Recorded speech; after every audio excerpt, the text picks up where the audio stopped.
Ada nih kakak yang paling cantik, Kak Inka. Inna ya? Ina. Kak Ina. Silakan naik ke panggung kakak. Kurang satu nih. Ada yang tahu nggak siapa yang belum naik? Mister Sipa. Yuk, 1, 2, 3, panggil namanya lagi. Kak Reza.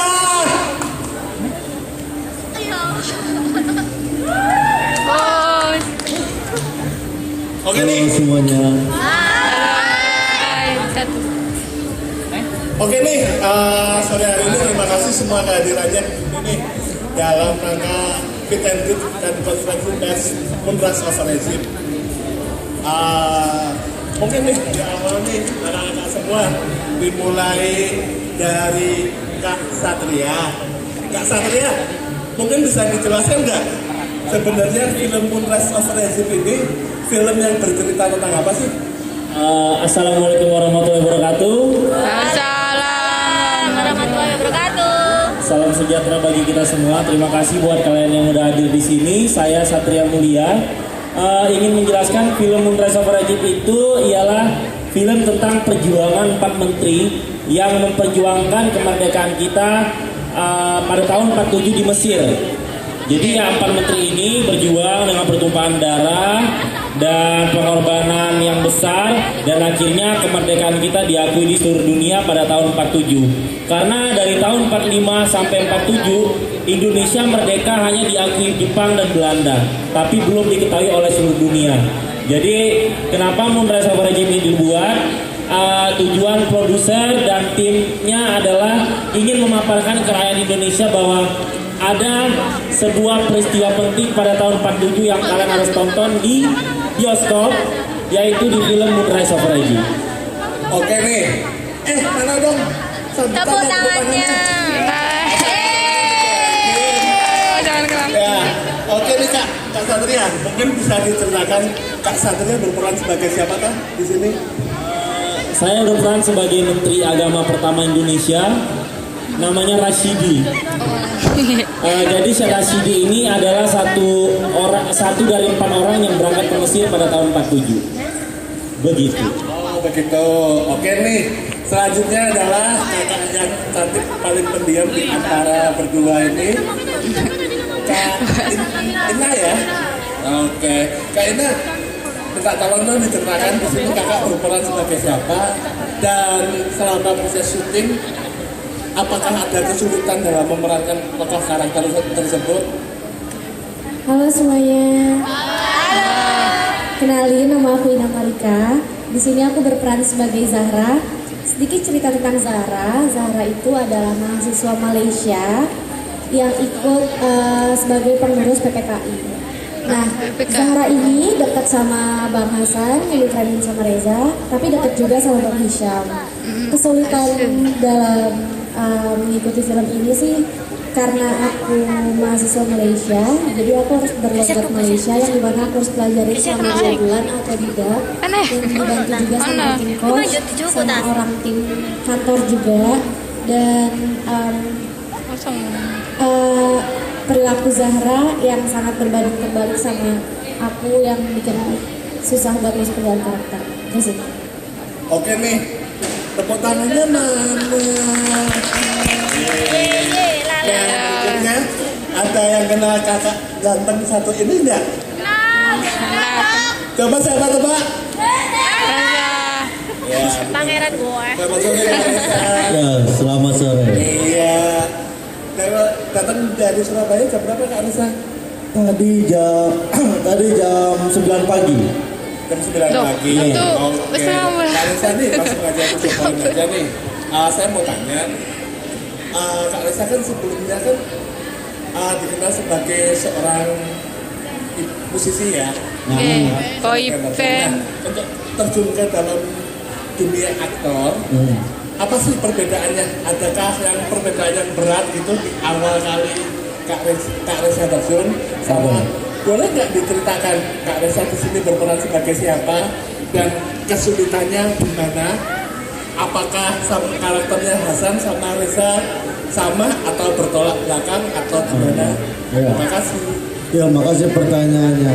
Jadi kalau dibilang saya beradu acting mungkin udah bisa dilihat sebelum-sebelumnya, kan saya dulu pernah beradu acting jadi di sinetron FTV, beberapa sinetron. Tetapi saya menerima tawaran ini karena tawaran ini adalah ilmu bagi saya, ilmu yang baru. Saya mengeksplor apa yang saya bisa, dan apalagi saya mendapatkan komposisi film ini adalah komposisi film yang berat.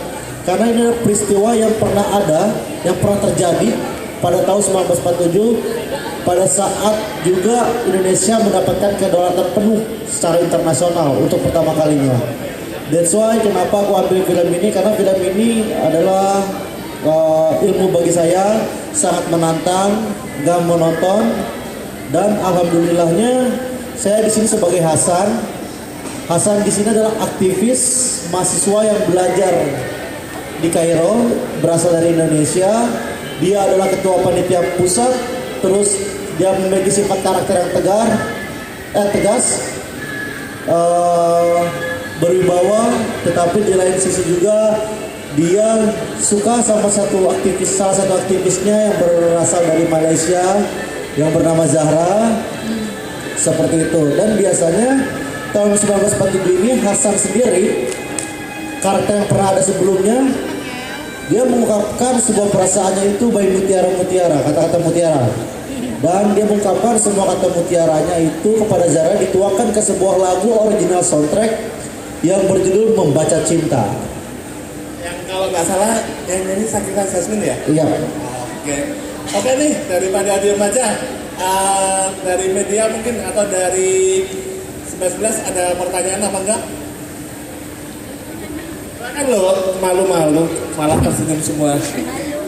Oke nih, Kak, mau tanya, dalam film ini kan kadang-kadang sebenarnya kumpul bertemu, untuk penyatuan chemistry gimana? Apakah mengalami kesulitan? Apa gimana? Apa lancar-lancarnya? Enggak sih, karena kita sesama orang baik, jadi gampang aja sih. Saya humble, Ina humble, Reja humble, jadi kita klop. Kalau kan Oh seru sih, karena kan kita kan proses readingnya juga lama 2 bulan kurang lebih. Terus kita ngobrol banyak, masing-masing juga welcome, mau bertukar pikiran. Apalagi sama Reza kan, aku banyak scene bareng Reza juga. Chemistry-nya harus dibangun sama Reza juga baik, diajak ngobrolnya enak. Jadi ya selama 2 bulan itu pas proses syuting nggak ada kendala apa-apa sih dalam chemistry. Jadi nggak susah ya untuk membangun chemistry ya sama. Awal-awal ngobrolnya dikit-dikit doang gitu. Oh gitu. Oke nih Kak Reza, apakah susah nggak dengan Kak Satria sama Kak Ina untuk membangun sebuah chemistry sehingga pesan moralnya dari tokoh tersebut bisa tersampaikan? Ya, seperti yang Satria bilang tadi, untungnya anak-anak semua di sini humble, satu suara, kompak, tidak ada yang namanya pelit ilmu. Di sini semuanya sharing ilmu, yang dimana artis seniornya pun saling membantu dan saling mensupport, saling memberi dukungan kepada yang muda juga, seperti itu. Oke, Kak Satria. Iya. Ya. Kalau menurut Kak Satria, untuk generasi muda sekarang, berikan 3 alasan bahwa generasi muda sekarang harus menonton film ini. Bangsa kita sudah sangat lupa dengan jasa para pahlawan kita, benar nggak? Nah. Pada lupa nggak?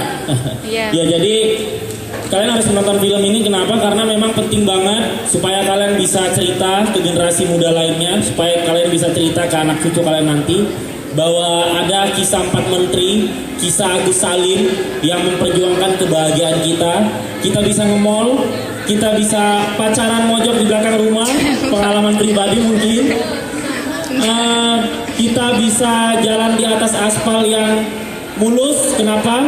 Karena 4 menteri ini sudah memerdekakan kita. Bayangkan zaman dulu kalau perempuan keluar rumah aja dicabuli oleh tentara Jepang.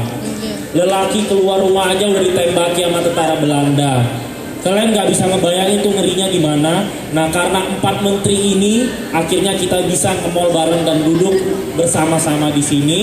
Dan itu salah satu alasan kalian harus nonton film Moonrise Over Egypt supaya tidak lupa. Dan yang kedua, film ini banyak maknanya, intriknya banyak, dan kalian tidak akan boring selama 114 menit.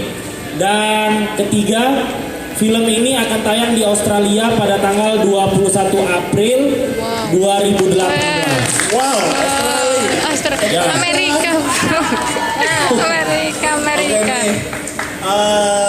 untuk Indah, mungkin ada dalam 3 kata kenapa orang harus melihat film ini? Sebenarnya udah disebutin semua ya sama Kak Satria, cuman kenapa harus nonton film ini? Supaya untuk jas merah aja sih, jangan lupakan sejarah, itu aja. Oke, Kak Reza, berikanlah 3 alasan. Ya. Kenapa? Ini bagian terakhir adalah bagian tersulit ya, karena pertanyaan jawabannya udah direbut semua. Kalau saya kenapa kalian harus menonton film ini? Karena film ini juga mengedukasi buat kalian semua, khususnya para pemuda atau pemudi pelajar Indonesia yang masih belajar khususnya tentang sejarah. Ayo kita kembali lagi memorian lagi, karena tanpa kalian bangsa kita nggak bisa besar sendiri. Karena ada pepatah bilang bangsa yang besar adalah bangsa yang menghargai jasa para pahlawannya. Seperti itu. Ya. Oke, ada pertanyaan? Silakan, dari siapa? Mau tanya ke siapa? Terima kasih atas kesempatannya. Pertama saya Vivi dari Regional Newspaper di Surabaya, Harian Surya. Jadi kita mau tanya nih untuk semua pasien yang ada di sini. Ini kan film tentang sejarah. Nah, pasti harus ini ya banyak baca ya. Ini supaya bisa menyelami karakternya dan sebagainya. Nah, ini yang pengen saya tanyakan adalah kira-kira fakta apa yang sebelumnya belum diketahui, terus kemudian diketahui, terus kalian wah ternyata gini ya. Nah, kesan-kesan yang seperti itu ada nggak sih? Terima kasih. Yang tidak tahu menjadi tahu ya. Ya, Silakan, pertanyaan selanjutnya. Iya, jadi selama ini kan orang taunya Agus Salim. Taunya cuma denger nama doang, taunya Iya. cuma jalan Agus Salim, tapi kan nggak tahu isinya gitu. Iya. Nah saya memang nggak mau spoiler cerita terlalu banyak, nanti kalau ditonton nggak enak. Jadi ya intinya kita akan memaparkan kisah Agus Salim secara dalam, dan salah satu contohnya kita akan tahu bahwa anak Agus Salim, Sweket, juga mati tertembak tentara Belanda dan Jepang. Nah jadi kayak gitu akan diceritakan di film ini. Dan di film ini juga akan menceritakan tentang mahasiswa Malaysia yang zaman dulu itu bergurunya ke orang Indonesia, bukan orang Indonesia yang belajar di Malaysia. Dan banyak lagi sih sebenarnya, cuman saya nggak bisa cerita, nanti nggak enak kalau udah ditonton. Jadi kayak gitu pengetahuan yang akan kita dapat dari film ini. Yang nggak tahu jadi tahu, yang nggak tahunya banyak sih. Karena dulu waktu aku pelajaran sejarah pengennya buru-buru istirahat ya. Kapan bel, iya bu, oke bu siap. PR ini ya, iya oke bu. Nggak cari di internet, nggak dimasukin ke otak. Tapi pas dapat peran ini, dapat film ini, baca ceritanya, baca skenario-nya, yang nggak tahu kayak gila pahlawan gue berjuang segininya sampai ke Mesir, sampai tenggat waktunya habis, sampai nggak ada uang, sampai puasa, itu kayak buat merinding sendiri aja sih. Udah? Komplit. Oh, oke. Yang tidak tahu menjadi tahu adalah khususnya saya sendiri memerankan tokoh Hasan, tokoh yang pernah ada sebelumnya. Saya tahu tahun 1943 ada proses pendaulatan secara de jure. Tapi saya nggak tahu siapa-siapa tokohnya, walaupun Haji Agus Salim saya nggak tahu. Ternyata setelah melakukan riset dan dibantu oleh keluarganya Hasan sendiri, proses pendalaman karakter yang saya alami selama 2 bulan, ternyata saya memerankan karakter yang memang dia itu bersosok tegas, terus pemimpin gitu kan. Itu adalah sesuatu tantangan buat saya. Itu saya mempelajari lagi sejarah tersebut karena apa? Karena manfaat bagi saya adalah menambah ilmu pengetahuan saya secara luas, seperti itu. Oke, halo semuanya, saya Nana dari Brigadir.com. Aku mau tanya ke kalian bertiga, apa sih alasan yang mendasari kalian mau bermain di film Monrise of Rage? Terima kasih. Siapa nih? Oke, makasih pertanyaannya. Alasan saya yang pasti adalah saya orangnya nggak suka monoton, saya orangnya nggak suka ditantang, saya suka mencari hal-hal yang baru. Khususnya adalah film pertama saya, film yang berkomposisi sangat bagus, film best true story, peristiwa yang pernah ada sebelumnya dan patut kita ingat. Itu kenapa saya mengambil posisi ini. Dan alhamdulillah saya dikasih kesempatan oleh tim untuk mengisi adegan di film ini. Alasannya karena ceritanya bagus, perannya bagus, suatu apa ya, kayak ini tuh pertama kalinya main di film biografi, jadi nambah pengalaman juga, dan yang pasti ada kesan dan kesan yang terdapat dalam film ini yang bikin aku kayak oke, gue ambil karena film ini bermakna. Kalau saya lebih ke mukjizat dan rezeki ya, karena memang saya cinta banget sama acting dan saya sudah komitmen untuk menerima peran apapun di hidup saya sebagai seorang aktor. Jadi kebetulan saya mendapatkan film pertama, actingnya langsung berat, karakternya langsung berat, ceritanya langsung sebagus ini, dan saya nggak punya alasan untuk menolak ini. Even kalaupun pertama kali saya mendapatkan film komedi, perannya kecil atau enggak, perannya lucu atau tidak, itu juga akan saya terima. Tapi kebetulan rezeki saya di film pertama saya mendapatkan film seperti ini, genre berat. Dan ini penting banget untuk ditonton oleh rakyat Indonesia. Monrise of Rage.